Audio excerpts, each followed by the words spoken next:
Hello and welcome to my channel. I'm so excited that you're here. I could just throw you out that window. But since I'm simply too nice, instead, I'm going to be teaching you 10 life-changing concepts from this book. What I did was I went ahead and took 10 pages of notes, and I will be sharing with you what I think is most important and most applicable in life in general. So we're going to go over the most 10 important points, but I'm trying to do a minute per point, so let's get this rolling. Number 1, you first have to decide the type of person you want to be and then prove it to yourself with small wins. That was a concept that was really emphasized in Atomic Habits. It's the idea of identity and reinforcing that identity. Because the more actions you take, for example, I want to be a runner. So the more I run, the more I go out, even if it's a 15-minute jog, 10-minute jog, a sprint, 2 sprints, like small compounding actions that slowly, because every time you do it, you reinforce an identity and you prove to yourself that you are actually this person. Number 2 is the melting ice cube. Let me explain this to you. It's actually a really interesting concept that Mr. James Clear brought up in the book. It's even if you keep trying, you might not see a result. For example, if you take an ice cube and you put it in -5 weather, which is kind of like where you're starting at, and then you put in some effort, it gets to -4, but nothing happened. It gets to -3, nothing's happening. It gets to -2, you're still not seeing any progress. It gets to -1, you're still not seeing anything. You're about to give up, but you try one more time and it hits 0 and it starts to melt. So even if you keep on putting in effort, you may not see the result right away, but once you hit that threshold, you just might not know where it is because it's different for everyone in their lifetime. So your job is to just hit that threshold, and once you hit it, go from there. Number 3, this book super duper puts an emphasis on focusing on systems. Here, there's a quote: "You don't rise to the level of your goals, you fall to the level of your systems." Which means, I always like to put through things in the form of examples. And in this book, he used the example of coaching. If you're a coach and you're coaching like champion Olympic players, that's your goal. Your goal is to coach them to win. But your systems would be the way you hire other assistant coaches, the way you formulate their training, their nutrition, right? Those are your systems. So instead of focusing again on the goal, you need to divide this goal into subsystems, what you need to do to get there, and you need to improve the subsystems, which is also good with feedback loops. So definitely look into feedback loops. I won't be explaining it in this video, but I absolutely suggest having some sort of feedback, because then you know where to improve. Number 4 is imitating the close. Let's see if we have enough mic colors for this. We'll see. But imitating the close. So as a general rule, the closer you are to someone, the more you feed off of them. They're called mirror neurons, right? And naturally, when we like someone, we want to follow their actions. And just to reiterate this, how important it is to hang around the correct people, there was a study done, which he mentioned in the book.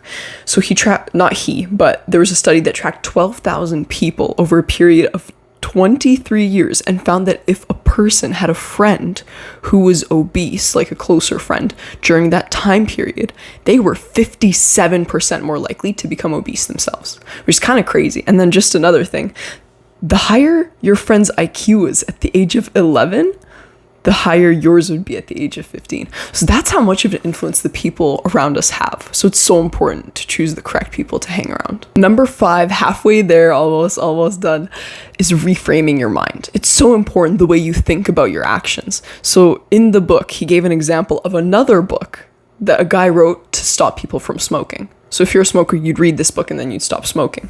And it was actually really successful between the smokers. And in the book, he would continuously repeat things like, stop lying to yourself. You know you don't actually want to smoke. You know you don't really enjoy this. Or you think smoking is about relieving stress, but it's not. Smoking does not relieve your nerves, it destroys them. So little quotes like this, it's not that you're gaslighting yourself, you're telling yourself the truth, but it's the truth that is so permanent that it convinces you not to do that thing anymore. Number 6. This is a super crucial one. I think this is like one of my favorites for sure. Start with repetition, not preparation. Now, hear me out. So oftentimes, preparation is overdone and it gives us the idea that we're making progress without the risk of failure. And that's so true because you might be doing research. You think you're progressing, you think you're doing something, but without putting the repetitions in, it's really pointless.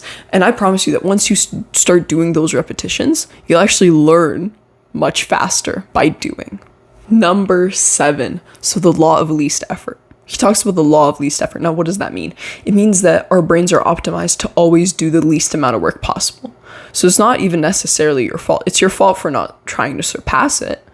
But naturally, you're wired this way. Now, how do you surpass it? Going back to reps, how do you get those repetitions in when your brain is naturally wired to do less work? You ritualize the beginning of the process. Now, hear me out. It's like a cue. It's a cue to start doing that thing.